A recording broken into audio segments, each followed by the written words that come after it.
couldn't have gone much better, could it? What was that like, celebrating with your fans just now? Yeah, you know, it's good. Tough place to come, good 3 points, so yeah, we're happy. Nicholas, great game for you, 2 goals and an assist. Talk us through that first goal. Could you sense a lack of intensity from West Ham, that you could sense an opportunity just to get that early goal? Yeah, no, they were good, but I saw the chance to run behind them, and then I gave the ball to Jadon. He gave it back, so I needed to accelerate and try to score as early as possible so we can control the game after. Talk us through that celebration as well, bit of dancing. Yeah, it's like to remember the legend, you know, Jackson. So I was dreaming about it, so I just did it because I dreamt it like 2 days ago. So I just did it. Yeah. How good was he today, Cole? Yeah, top. Everyone knows he's a top player. He just needs to keep going, and I'm sure he'll get better and better because everyone at Chelsea, the Chelsea fans, you know, the players, we rate him very highly, and we know what he's capable of. When you hear that, Nicholas, and you keep performing like this, how much does your confidence continue to build? Yeah, he's growing higher with my teammates because, you know, they help me a lot and they have confidence in me and me to them. So we just keep going, and this one is finished. So next week we go into another one. Second half, the damage was done after you got your goal as well, Cole. What was that like, that feeling, just getting that early goal in the second half? Did you sense an opportunity to kill the game off? Not really, but when I see Nico driving, I knew if I got on the outside, he played the right pass, and yeah, thankfully I scored. Yeah. Looking at the squad as well, Nicholas, obviously there's competition for places, particularly up front. Was it important for you to get on the score sheet today? No. The most important is the team to win, you know. I don't care about to play or not playing. The most important is the team win. I'm happy to play always, but, you know, to fight for the team and make the team win, that's the most important thing for me, you know. There's been a lot of noise about Chelsea this season, Cole, but 10 points from your first 5 games, that's pretty good going, isn't it? Yeah, there's always going to be noise, but we try and block it out and do our stuff, listen to the manager, because, you know, we've got a very good manager, which can only help us get better, so we block it all out and focus on us. Well done to both of you today. Nicholas, you're the man of match. Cole, do the honours. Thank you so much. Cheers, thank you. Bless you. Maresca, Joe, you were delighted with that performance from a Chelsea point of view, I'm sure. You said to me earlier you haven't seen the fans that happy for a long time. What do you think is pleasing them the most? I think they look like a clear way of playing. They look like cohesion. They look like a happy team. You know, sometimes I know scoring goals and everyone playing well, it's easy to be happy, you know. But that said, there was from the goalkeeper right the way through every element of what they did, from the structure, from the back, playing through midfield. The counter-attacking was exceptional. The way they got in behind them, you know, I don't want to jump the gun early, but there was glimpses of it that reminded me of that Liverpool side with Mane, Salah and Firmino in that sense, in the fast attacks. You know, Maduaki's got pace, Sancho, Palmer, Jackson, Felix, Neto, the options are there, and they should be, because Chelsea have got 40-odd players, so the options are there. But it looked like plenty to pick from. Plenty to pick from, and the fans afterwards. That was like it felt like a sense of. Do you think they feel that there's a turning point? Yeah. I mean, listen, there's been false dawns before in the last few years under this new regime, but they look really, really happy. Now it's down to the manager and the players to bring that consistency to the table as much as they can, and I think Thursday night is going to be a really good thing for this group of players, these young players, because Chelsea will be the best side on the pitch, I would imagine, every Thursday night right up until the final if they get there. So that's a time for them players to settle in and Enzo to work on things. Finally, it's things are starting to turn the corner, and the Chelsea fans can be quietly optimistic. Nicholas Jackson kept that number 9 position today. There was some questions about whether Nkunku should start, but he really justified the manager's decision. I think this is be interesting what Enzo said. I think it's a tactical thing, because I think he saw something in West Ham where you could break past them and run, and Jackson's fantastic making that run in the channel. He recognises space, that he backs into it, lays it off, and then he's gone. And that's what he brings. And Nkunku has got that, but Jackson, that's what he does. He's a centre forward by trade, you know, and that's a lovely finish. See there, you've got 2 options. You lift it to the goalkeeper's left shoulder. It's a really difficult finish as you open your body, or you go through the goalie's legs, and he chose the latter. But West Ham, again, for the second one, just make it too easy for them. Yeah, I mean, we'll break it down when we can, but like in terms of how to defend the back line, watch how disjointed this back line is. Mavropanos goes in there Alvarez goes in, and then the left back stays back. So, you know, where's the so pressure? much gaps. There's no pressure on the ball. There's so many gaps. All of the things that are a recipe for disaster from a defensive perspective, West Ham did in that first 20 minutes. And you could see the manager, Julian Lopetegui, he was bouncing up and down like a jumping jack in the box. He was, and I think Jackson played today because Enzo saw that, and I think it's a good decision. 21 goals. That was his 50th appearance today for Chelsea. 8 assists as well, Joe. They're really impressive numbers for someone who has been quite a polarising figure, I guess. Yeah, they're good Why numbers. is that? They're good numbers. He's a young man. He's a young player. He's learning his trade. People talked about Didier Drogba's first 2 seasons when he wasn't as prolific as he later becomes. Different players. I don't think you can compare him to that level. And goals are more easy to come by in modern football.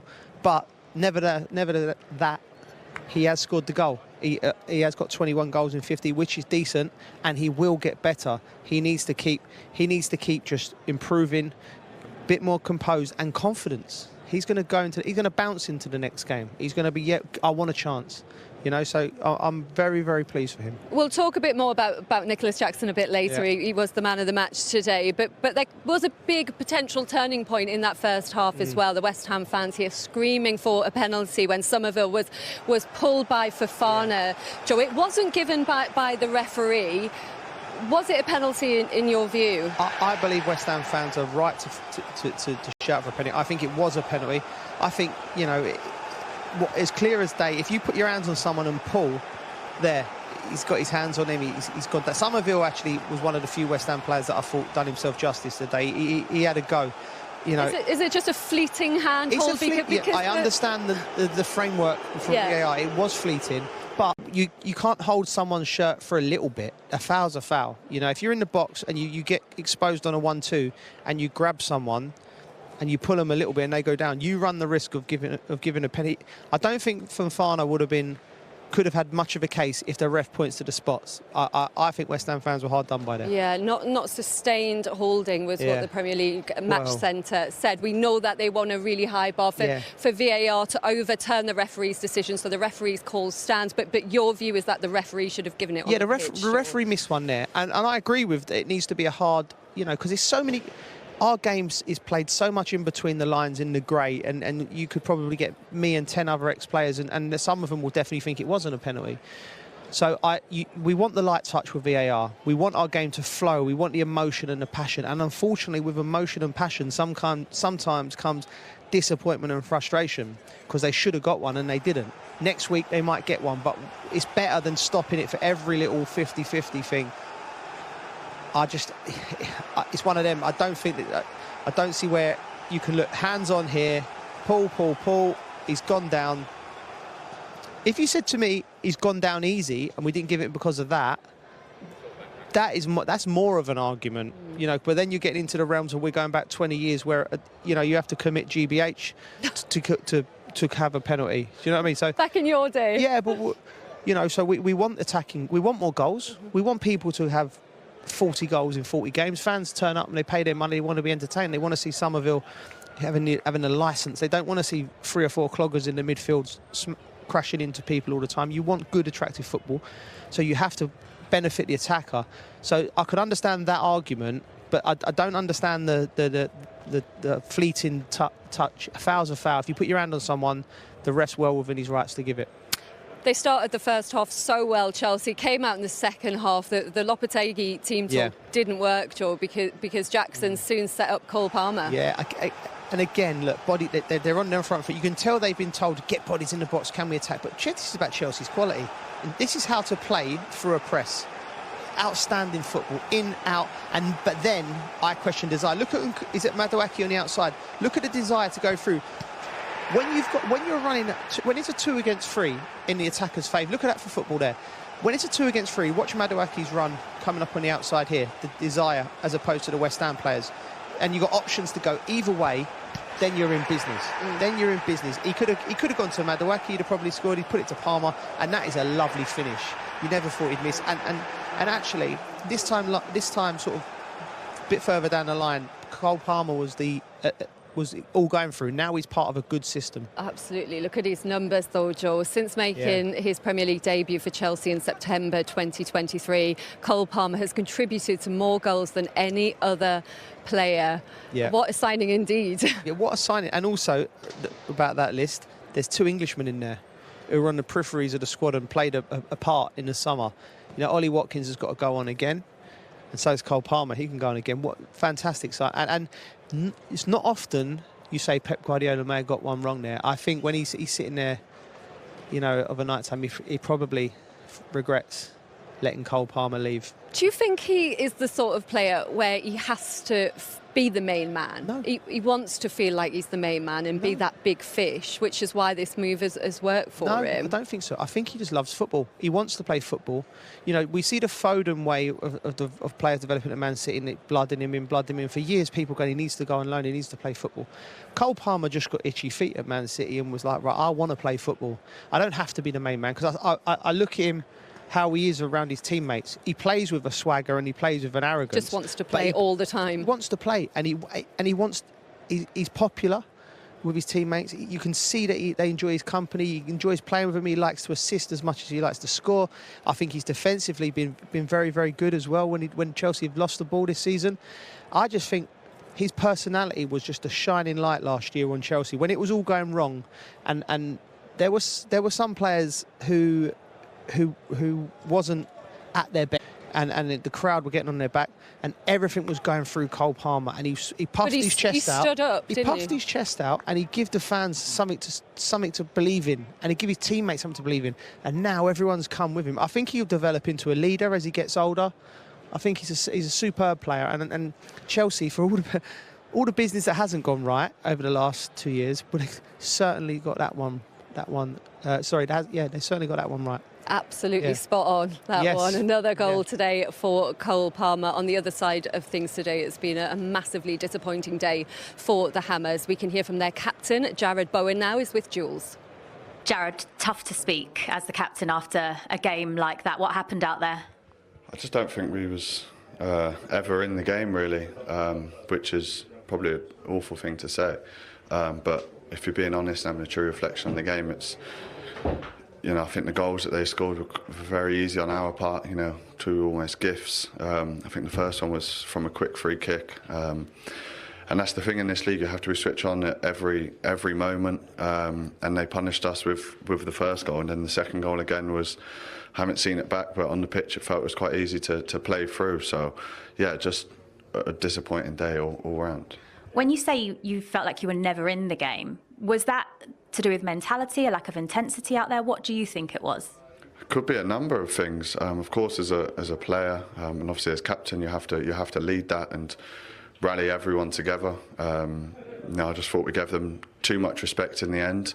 You know, even little fouls, it wasn't leaving one on someone to let them know that they're in for a game or at home. Using our crowd, get the crowd up. I don't feel we've done that enough today to really punish them. And 2-0, we have a goal disallowed that you might make it a different game, but come out second half and it was, you know, this is it now. It's a 2-goal lead, almost nothing to lose. Go out there and then we concede a goal after a minute. So just knocks the stuffing out of us again. So disappointing day, but listen, we accept the defeat. The game's done. We put it to bed. We watch it, see what we can improve on, and work to. You know, we've got Liverpool in the cup next Wednesday, and then followed away to Brentford. So, games coming thick and fast to put it right. Still no points at home, though. It's the first time in history that West Ham have lost their opening 3 home league games, and a few of the fans left early. Can you understand that? Yeah, for sure. Being 3-0 down at home against your local rivals and an early kick-off in a game that you want to put a performance on for the fans and a result for the fans. I totally get that as supporters why they would do that. We're still early in the season. We still have a lot of games to go, which is a positive for us. And now it's about rallying together as a group. Everyone's disappointed, of course, when you lose a game. But the important thing is now, like I said, the game's done. We come in tomorrow. Go to Monday, new week, and we're coming in high spirits and looking to pull it right. That's the only way. Appreciate your time. Thank you. Thank you. Yeah, they really do need to rally. When you need a a win, though. Carabao Cup away at Liverpool is West Ham's next game, so it doesn't get any easier for them. We'll be talking more about their performance today, where they go next as well. Also a bit more about Chelsea. We'll hear from both the managers at the London Stadium as well, from Enzo Maresca and Julian Lopetegui as well. And we might have a word as well on the big one tomorrow between Man City and Arsenal. But the Gallagher Premiership returned yesterday and it gets going again today. There is a big one. It is Exeter. Social media after that win. Despolio says Jackson, Tosin and Caicedo were all superb today. Phenomenal performance, 3 points and a clean sheet at one of the toughest away grounds. Up the Chelsea. Jim says that's as bad as it can get from West Ham, I hope. Don't have anything positive to say. Never leave a game early, but I spent the last 25 minutes hoping the ref would blow early so I could go home for some lunch. We never looked in it. And this one from Luke says, seeing a much more mature and cohesive Chelsea team this year. Clearly Maresca is having a positive impact and the players are all buying into it. Good to see. And Lucy Ward joins Joe and I. And Lucy, is that the thing today, that we saw a Chelsea team who look like they've completely bought into the ideas of Enzo Maresca, and a West Ham team where we're still not quite sure what the plan is under Lopetegui? Yeah, I think it's exactly right, Lindsay. I liked the look of Chelsea, and I think conversely, I think West Ham, the setup was strange. I was trying to see what he was trying to do. I think he had Alvarez sort of next to the centre-backs as if they were playing with a 5, and the gaps between the units were so big, and it just allowed... They made Chelsea look good in central midfield, even though they were good. But I do think you're right. I think Maresca's got his point across. I think that they're playing for him, but that needed time, you know. And I do think there's a lot of relationships on the pitch growing. Tosin was good. He came in between Fofana and Colwill, and I think that was important that he played well, because they're really offers a threat as well. I agree with what Lou said. I couldn't work out why Alvarez was dropping into the back 5. I could understand it if it was 20 yards deeper and Chelsea had the ball and then you're set in a 5 and a 4. But he was sort of dropping back in, and then no one was really... it looked like everyone was unsure who to pick up and when to pick them up. Wan-Bissaka was also rotating into midfield and sometimes pushing right up on Cucurella. And then that was the first goal come from Alvarez. When you're a centre midfielder, you don't want to be running against Nicholas Jackson. No. And so, off the ball, West Ham, they've been so good under Moyes, and I couldn't work out what they were doing today. I tell you what, they thought that Chelsea were going to play a high line. That's what I thought.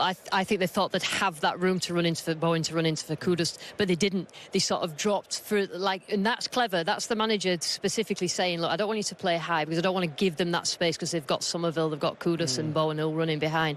And as soon as they sort of dropped and denied that space, West Ham just looked sort of out of ideas, drove them forward, which was key, and then they just passed it past them. Just too easy in that central midfield area. They've not, you haven't got that right in the central midfield area. And Chelsea exploited it, George. Just take us through how they sort of ripped them apart. Well, it was very crisp and concise with a move. Look here, counter-attacker. This is what I said about the Liverpool team of Prime. Look at that. Up, back and through. But then look at the desire of Madueke on the right of your screen to make it. This is you do this all the time in training. 3 against 2, pick the right pass.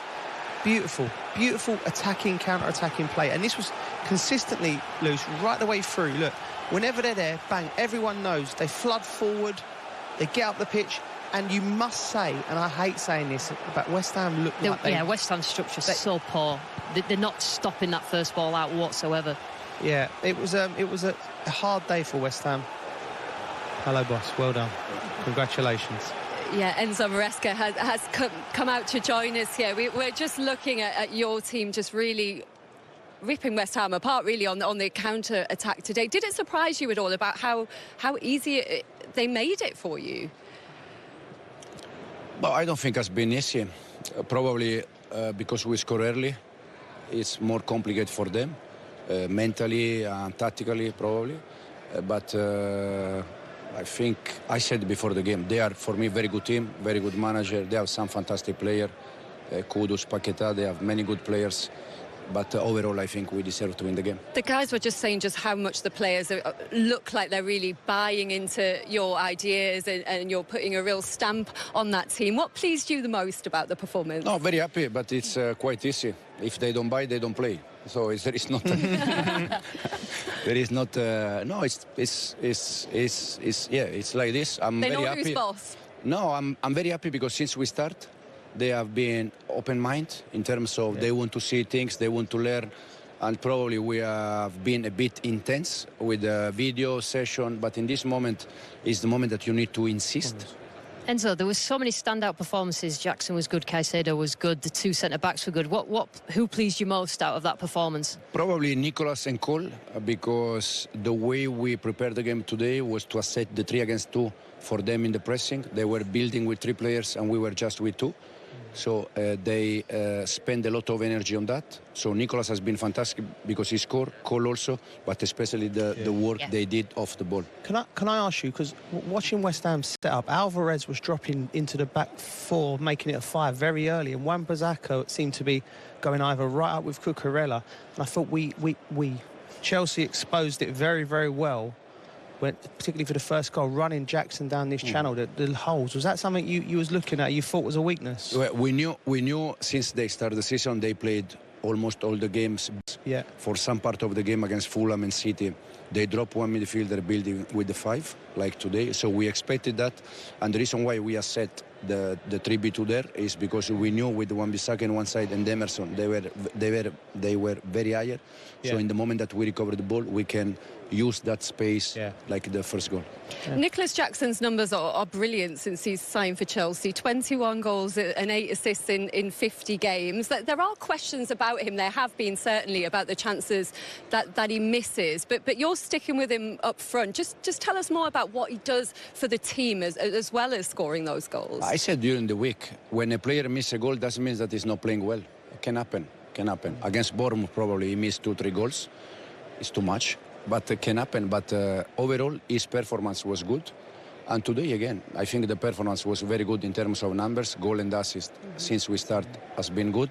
But off the ball, the way he's working, him, Cole, we are happy. I know you said at the start of your time that the owners haven't put any pressure on you to finish in the top 4. But the way you've started the season, what you're seeing from your players, do you believe that's possible? No, I just said I think we are very happy today because we won a game and also clean sheet. But the most important thing is that we can attack better, we can defend better, we can do many things better. And in this moment, I think is the main has to be the main target for us. And you've got 4 straight home games now as well. You've done so well away from home this season. How much are you looking forward to putting in some performances like that in front of your own fans? Yeah, exactly. Hopefully we can give them 3 points at home. That we can give a fantastic day also at home. Away with the fans is always nice because they are making noise. And this is what we need at home. And hopefully we can give them 3 points next game. Well, the away fans over there are absolutely delighted today, that's for sure. Yeah, So thanks for coming out to join us, and well done. Sure. Well done, boss. Thank you, man. All the best. Well done, Enzo. Thank you very much. It was funny when he said there they don't buy into it, they don't play. Obviously, we've said so much about the size of the squad they've got, but he's working with his group now that he wants to work with. Lucy, do you think there's now a real healthy amount of competition in that side? Yeah, I think so. I think he talked in this press conference before about having 2 players for each position, particularly in the forward areas. But it's key, quite a couple of things that he said. And I think there's something that was thrown at him before he even started, that he wouldn't be adaptable, he wouldn't change. But he explained there about watching West Ham, knowing how they built, knowing how many numbers they had, and using the 2 forwards, or Cole, Palmer and Jackson, to try and press well. So he sort of talking about somebody who, and they're obviously listening to him, do you know what I mean? I know it sounds simple, but that's what's happening at Chelsea, and I think that is a move in the right direction. And they can see that he knows what he's talking about. They can see that what he says happens on the pitch, so all of a sudden then you get the buy-in from all the players. Obviously no pressure to finish top 4 apparently, but it would be bad for Chelsea as a brand, as a football club, Joe, globally, financially as well, if they don't make the Champions League. Do you think it's possible? First first of all, I love his answer. When you said about buy-in, like, well, if they don't buy in, they don't play. I thought that was a statement. Sometimes when you come out and you talk to the press and you have idea of what you might be asked, whether it's positive or negative, and you think of things, how do I want to be perceived? Because the players will watch that. I think if he said that just so naturally, that is definitely I think must be one of the non-negotiables. I'm the boss, you're with me, we're here, and we're doing it this way. And if you don't want to do it this way, that's fine. You can go over there. And that, I think, shows strength. And I think, in regards to the Champions League place, the club should be in the Champions League with the amount of money spent. And there will be, for whatever reason, the club don't want to come out and say, this is what we want to do, and that's fine. That's their prerogative. But whether they say it or whether they don't say it, the fans expect it, the footballing world expects it, the players expect it. So that's the goal. Whether it's been said or not said, the goal is Champions League football for this year, in my opinion. But do you think they'll do it? We know what the goal is. Do you put them in your top 4? Yeah. I think... And listen, I'll have to go home and digest this because I need to work out whether that was a fantastic Chelsea performance. You don't want to get too excited, Joe. Go home and have a think about it. Joe, they've been building momentum. They got that late win against Bournemouth. They probably didn't deserve to win. That's important because that steals you up as a group. And then come in here, and they played well. West Ham weren't the best, but they still played well. They still had the scorers scoring goals. Look, that second finish for Jackson is the finish of a really confident centre forward, and that's exactly what you want. In your top 4, Lucy? Well, I didn't put... What did I... Oh, yeah, I did. I upset him because I put... your mind, though. Do you still think Spurs are finished above Chelsea? Spurs above Chelsea, and then he nearly started to cry, honestly. I've just had it in my ear. Spurs are losing 1-0 to Brentford at home. Right. So OK, I may change my mind. But I was asked to do it at 7 o'clock this morning as I was travelling down here, so that's probably why. Well, I said Crystal Palace were going to be my surprise package, but I didn't say in what way they were going to surprise. So there you go. I'm going to stick to that. Right, we've heard from Nicholas Jackson, the man of the match, and a well-deserved man of the match award there. He certainly deserved it. And those two have become quite the force, actually, since they've been playing in a Chelsea shirt together. You can see the most Premier League goal contributions from 2023 to 24 to the present day. And they are top of the table with 10. They're becoming quite the partnership, Mo. Yeah, they are. I mean, and it's understandable, Jackson playing as the main focal point now, and of course we all know what Cole Palmer's all about. I mean, he's just been incredible last season. He was absolutely brilliant. So that is a lethal combination in there for Chelsea, and they'll want to keep that continuity. That's a team that, yes, they've got a big squad. Yes, they've got people to come in and change the team if they're struggling. But I think in the main, the manager now has got a nucleus of the players he wants to start. And, of course, he's not going to change much if they keep winning as emphatically as they did today. That was a good performance today. So Chelsea might be onto something. We all have said so many times in recent seasons that it's just all, they get a little bit of consistency and then it all gets ripped up again. But all of a sudden, it's been a really impressive start to the season. They've been beaten by Manchester City. That's no problem there. I mean, most teams do. Apart from that, they've been pretty much perfect. They have, and with all the noise and the questions around their number 9 in that position, something we spoke about at the start, Nicholas Jackson, he delivered, and very early on in the game, in 4 minutes. Yeah, when he spoke there and he said that, if you score early, then you get a chance to control the game, and that's exactly what happened. But, I mean, in terms of West Ham, they went from, in Chelsea's sort of like final third and then, conceding a free kick, and I just felt like they just switched off. You look at Wan-Bissaka's position there, sometimes can he be more tucked in, It's sort of like he's in the wrong position. And Nicholas Jackson, to be fair to him, he knows that there's that space there for him to run into. But even when you get it here, he probably can't believe the space that he gets, because even when he gets you think, okay, then he's not really going to get into the box, because the West Ham defenders should come across, they should cover and get across the pitch quicker. It doesn't happen, but fair play to him. It was a good finish when he got there. Yeah, I thought Alvarez was pretty slow here. I thought he could keep Jackson going out wide, but he just didn't have the pace to. The other thing I never mentioned at half-time, actually, I don't think the goalkeeper's covered himself in any glory then. You shouldn't be scoring from there. No. I mean, I've bared down on goalkeepers loads of times like that. I know what I don't want to confront, and it's certainly not that. If a goalkeeper's coming and opening his legs and giving you an out, well, thanks very much, I'll take it. I'll just place it through your legs. Really, you shouldn't be scoring from there. But this is a lovely goal as well. Great finish from Jackson. We see Cucurella in the middle there, creating the overload, so there's always one spare man. It ends up being Caicedo. And again, I don't know what Alvarez is doing here. Look at him. Why does he gamble and go past Jackson? He's got no pace. Look at him. Why? I just don't get it. You give yourself a couple of yards, you certainly don't jump in front of him. I think this is why teams do that, don't they? This is why, you know, people ask the questions about, you know, fullbacks going into midfield. I think if you do that, you do it right, and you create that overload, and you create like a box in the middle of the pitch for moments like that. But the finish that Mo said there was fantastic. But that's what happens when you're confident, you know. You go through on goal, we just knew that he was going to score. Yeah, and he is full of confidence, isn't he? Let's have a look at 3-0, Cole Palmer. We said that he is one name that is guaranteed to start, and this is why. He delivers. Yeah, again, we made the point at half-time. Wan-Bissaka in a forward, in an advanced position, and again, Chelsea can attack. Look, all that space in the left-hand side. Cole Palmer does really well. He notices early that he's got to make an overlapping run. Again, defensively, why are they trying to nick the ball all the time? They keep conceding themselves. They just keep giving themselves away. All of a sudden, they're one man down because they're too aggressive in trying to win the ball. Just let Jackson touch it. Let him go back. Keep your shape.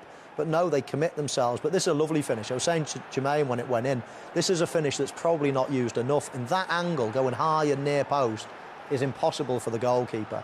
It's a really good finish. You know what's interesting? Even looking at the goals, and you see, you know, how much space Nicholas Jackson had. Not just him, the forward players to run into. I can't remember seeing Wan-Bissaka playing like that ever. No. I can't remember the amount of times I've seen him actually running back towards his own goal.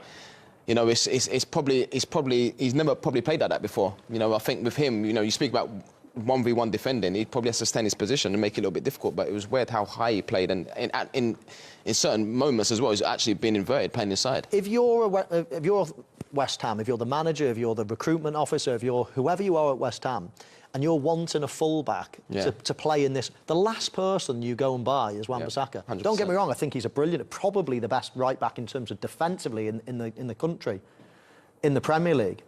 But if you're going to ask somebody to get up wide and high and come inside and start playing, you know, central as well, then I don't know why you would get Wan-Bissaka. That's not his game. His game is plugging the gaps, is not letting anything past. He's a brilliant defender. He's not brilliant going forward. Yet they're utilising him in totally the wrong way. It's a very strange buy if they're going to utilise him like that. Yeah. OK, let's